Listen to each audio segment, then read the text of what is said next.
Hello, I'm Matt Kazmaier, and this is the final product. This is the final project product for the independent project for Geography 252.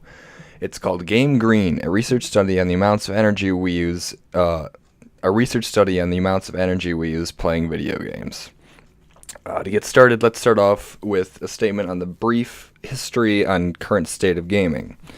Until the early 1970s, video gaming really wasn't considered a well-known form of entertainment.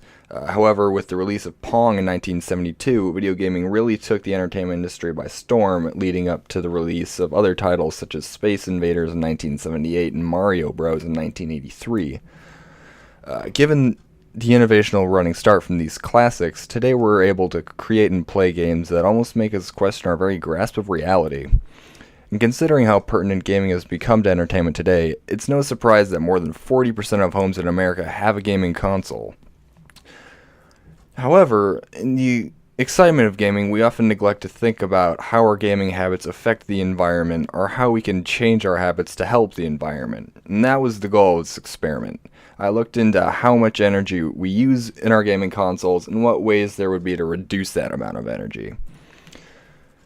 In order to record how much energy was being used by the consoles, I used the kilowatt energy measuring device. By plugging the main power cord of the console into this device and plugging the device into the wall, I could see how much energy was being used at a given time. Excuse me. I could see how much energy was being used at a given time, or how much energy was used over a period of time using the kilowatts per hour function. As for the consoles, I stuck with the most popular Xbox 360, PlayStation 3, and Nintendo Wii. Oops. And to get a more accurate energy readout, I decided to use a variety of different games for each console that fell into one of three categories, those being first-person shooter, RPG, or racing. And you can see the titles of the games on the screen now. Now, to completely understand how much energy was being used by the consoles, I took data at three different times. The first was when the console was completely shut down. I had not touched the power button at all, it was only plugged into the device. The energy measuring device in the wall, I mean. Secondly was when the console was on, but only in the startup menu. This was right after I touched the power button and was getting ready to select the game that I was going to play. And lastly was during the gameplay in each of the three games. This is during the car crashes, during the firefights, all that good stuff.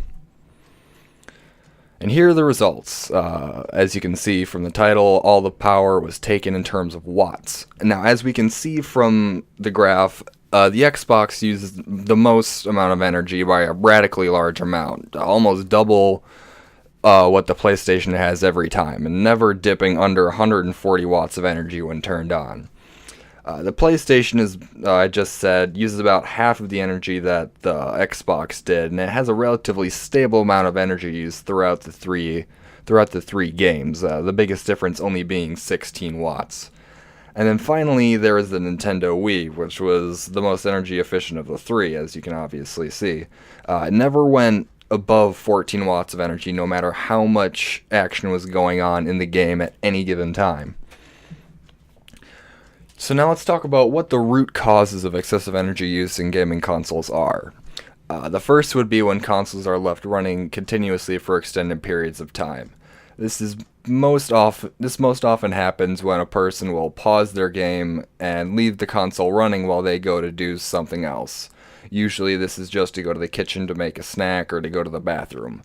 Other times it can be things that can take much longer, such as getting groceries or going to class or going to the library or something. Sometimes these tasks take hours and hours to complete, so the console is left running for that long, doing nothing but using energy, which is really inefficient and uses a lot of energy, costs a lot of money, and is extremely harmful to the environment. The second cause would be when consoles are used for things other than gaming.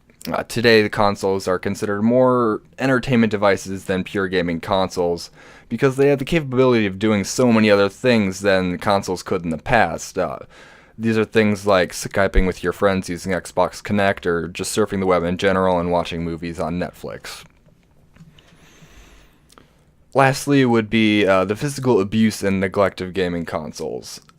What most people don't understand is that gaming consoles do require upkeep. You do need to take off that front panel and get that canned air in there to get rid of the dust. Take your cotton swab and clean off the disk reader and all the other parts. If you don't do this, your console will become slower, laggier, and spend a lot more time and energy doing things it could do much faster if you took care of it and kept it very clean. Now that we've identified the root cause of excessive energy use, identifying the solutions becomes much easier. The most obvious would be to always shut down your consoles and to limit the amount of hours you're playing. Going on gaming binges can be fun, but as we saw from the data results, it can use extremely large amounts of energy, and not only be costly to your wallet, but even more so to the planet. The next solution would be to employ the sleep settings of your console. Most modern consoles have a sleep or a hibernate setting that will automatically pause, save, and shut down all non-essential functions of the console if it's left sitting for too long. All it takes to wake your console up is a tap of the power button, and you'll be able to pick up right where you left off. The next solution would be to only use your console for gaming purposes. Avoiding the use of extra features on modern consoles can dramatically reduce how much energy it uses. For your games, only use your Xbox. For your movies, only use your DVD player. And for when you're surfing the web, only use your personal computer. The last solution is just to physically take care of your consoles. Be sure to periodically open it up and use your canned air to get rid of dust, and your cotton swabs to swab off the disk reader and then the other parts that need to be cleaned off. Now, it should be noted that in 2008, the National Resources Defense Council did a similar study and found that those that took all these extra precautions into consideration saved around $143 to $160 annually.